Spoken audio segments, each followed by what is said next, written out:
Muito bom dia, muito boa tarde ou muito boa noite. Sejam bem-vindos ao Massarucano. Eu sou o André e hoje eu vou falar para vocês um pouquinho sobre Matador de Aluguel.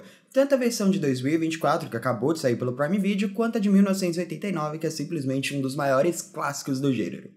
Mas antes da gente falar um pouco mais sobre isso, não esquece de se inscrever no canal, ativar as notificações para receber os nossos vídeos assim que eles forem ao ar e deixar aquele like. Um outro ponto é que eu não acho que esse vídeo tenha grandes spoilers, mas se você não quiser saber absolutamente nada sobre o que acontece ao longo do filme, mesmo que sejam pequenos detalhes para contextualizar, eu sugiro você assistir, depois você volta pra cá e a gente continua essa conversa, beleza? O Prime Video lançou agora no dia 21 de março o remake do filme O Matador de Aluguel, uma versão clássica de 1989. Confesso que eu assisti a versão nova sem ter assistido a de 89, e ela me soou um pouco estranha, não foi tão fácil assim de eu entender o ambiente ou de me apegar àquilo. Pra mim ela foi um tanto quanto estranha, sem sentido, com uma história que ela não se amarra muito bem. Mas isso me levou a assistir o filme de 89 em sequência, e depois de ter assistido esse filme, O Matador de Aluguel do Jake Gyllenhaal fez muito mais sentido pra mim. A versão de 2024 segue essa onda que a gente tem visto em novos remakes, né? Pegarem coisas dos anos 80 e 90 e mudarem um pouco o tom, satirizar um pouco, mudar ali o contexto. Isso aconteceu recentemente com Os Dois Caras Legais, que pra mim trouxe uma versão que é revigorante ali pro que você tá assistindo e que é muito divertida, com um tom de comédia bem icônico, assim. Também tivemos isso com As Panteras no começo dos anos 2000, que foi baseado numa série dos anos 80, e aí eles mudaram algumas coisas pra ficar um pouco mais cômico e tudo mais. Mas em Matador de Aluguel eu não senti isso funcionar tão bem quanto nessas últimas versões.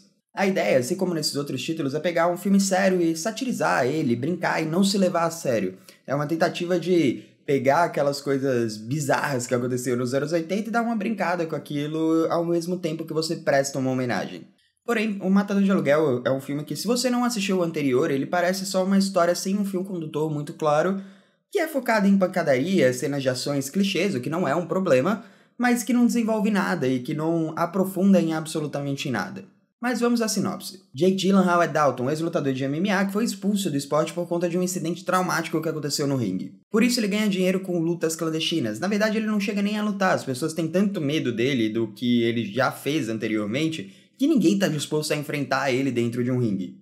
Antes que a gente comece, você tem plano de saúde? O quê? A cobertura é boa? Tipo, tem dentista? Por conta desse seu histórico, ele é convidado por uma pessoa a ser o segurança de um bar. Ele comandar ali toda a equipe de segurança de um bar, bem barra pesada, que vive em diversas confusões e tem uma sequência gigantesca de brigas dentro desse salão, onde as pessoas saem se espancando freneticamente, sem muito sentido, mas tudo bem. Aparentemente isso é uma coisa normal ali na região, as pessoas se espancarem sem motivo algum.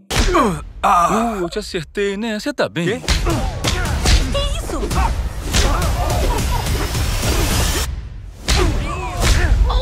Além disso, temos Ben Branded, que é um rico, milionário, chato pra cacete e que beira um psicopata que quer comprar esse lugar para expandir o território da família e criar ali um resort ou algo do gênero para pessoas ricas e por aí vai. E as tentativas de Ben vão escalando de uma forma extremamente criminosa, mas que a polícia não liga nem um pouco, porque aparentemente estamos num lugar sem leis. Ali a lei não se aplica, você pode fazer o que quiser, destrói essa casa, acaba com o comércio alheio, não tem problema nenhum, você é de uma família rica, então incendeie tudo. E cabe a Dalton manter esse lugar seguro, enquanto ele tenta não perder o controle e tomar decisões imprudentes e que levem a ele a um destino parecido com aquilo que ele já viveu anteriormente. Enfim, ele não quer armar novas confusões, ele quer viver em paz depois de tudo que aconteceu com ele.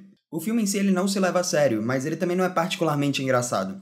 Diferente dos outros exemplos que eu dei aqui, esse é um filme que ele é mais ação do que uma comédia e tem pequenos pontos ali que vão te arrancar algumas gargalhadas. Mas em geral ele é só um filme de ação tanto quanto clichê, e não tem o carisma que a versão anterior tinha. O filme vai construindo para que em algum momento Dalton perca completamente o controle e saia em kill spree, batendo em todo mundo, explodindo tudo em um ato de vingança. E você vê que o personagem tá ali segurando suas emoções, mas você também não consegue se identificar muito com o que tá acontecendo. Quando ele finalmente perde o controle, a gente tem algumas cenas de ação bem legais, inclusive ele espancando o Conor McGregor, que pra mim foi fantástico. Eu não gosto muito do McGregor, então ver ele apanhando em tela foi realmente muito divertido. O filme ele te prende pelas 2 horas de duração, mas eu confesso que eu não fui tão pego por ele quanto eu vi outras pessoas na internet. E talvez fosse porque eu não tinha todo esse apreço, carinho e contexto do filme anterior. Eu assisti o filme sem ter a experiência do filme anterior, então só me pareceu estranho, clichê e um tanto quanto desnecessário. Mas ainda me prendeu pelas 2 horas e eu ainda recomendaria assistir como um filme de diversão pra você deixar ele passando no fundo. Não é um filme ruim, ele só não me pegou muito. Porém, o grande ponto desse filme foi me apresentar o filme de 89, que eu não conhecia, e que, porra, eu fiquei completamente apaixonado. Pra minha surpresa, a versão de 89, por mais que tenha muitas similaridades, ela é muito diferente da versão que a gente teve agora em 2024. Nessa versão, quem interpreta Dalton é Patrick Swayze, e ele não é um ex-lutador, ele na verdade é um cara solitário que teve uma experiência traumática em Memphis, que você não sabe por boa parte da história o que aconteceu, mas que por conta disso vive se mudando de lugar em lugar, por conta de trabalho, sem criar raiz em lugar algum.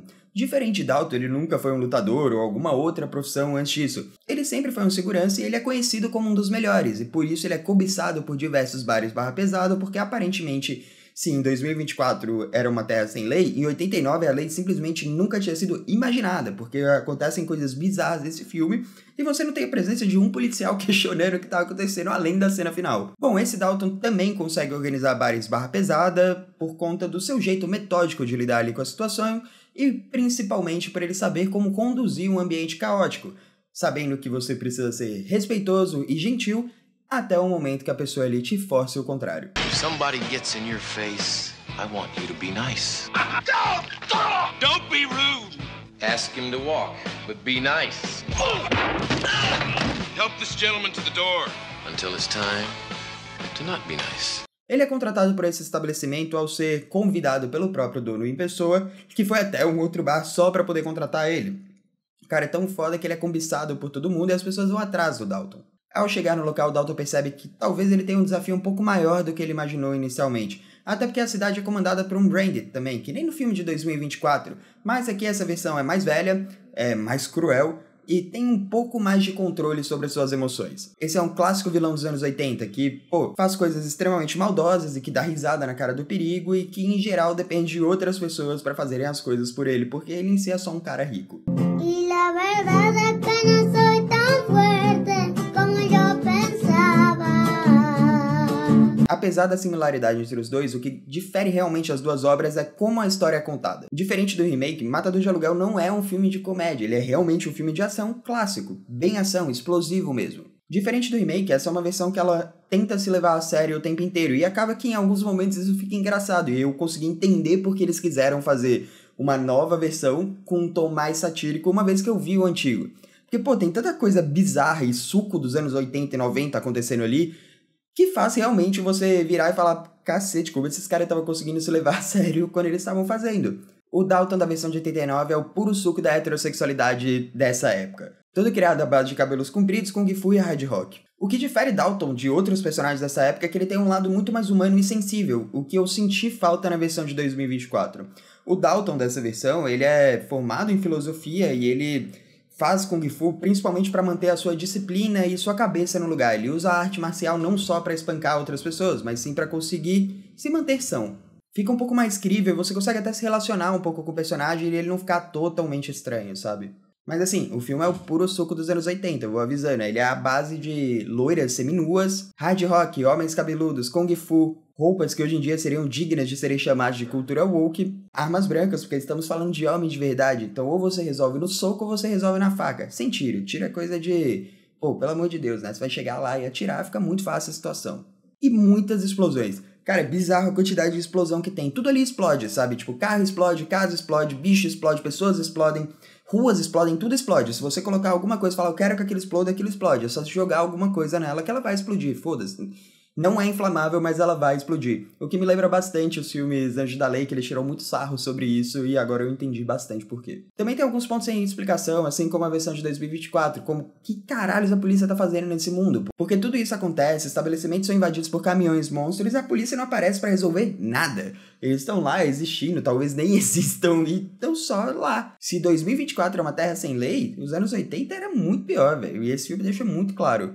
Bom, o meu veredito é que os dois filmes são extremamente divertidos, tá? E o filme de 2024, ele faz muito mais sentido depois que você vê o de 89. Então, cara, se você for um espectador de primeira viagem, não cometa o mesmo erro que eu, assista o de 89 primeiro, depois assista o de 2024 e eu te garanto que vai ser uma experiência muito mais divertida e reconfortante. Pra mim, ter assistido o de 2024 primeiro fez com que eu não aproveitasse tanto o filme, eu não entendi o que estava acontecendo. Porque, mano, pelo amor de Deus, por que eles estão fazendo isso? Que história sem sentido. E aí, quando você vê que eles estão tirando sarro de tudo aquilo que aconteceu em 89, fica um pouco mais fácil de aceitar e seguir ali, conviver com as coisas que estão acontecendo. Sei lá, o filme de 89 me fez ter vontade de aprender a lutar Kung Fu, por exemplo, porque parece muito irado você ter a capacidade de arrancar o pescoço de alguém com as suas próprias mãos. I'm gonna kill you the old-fashioned way.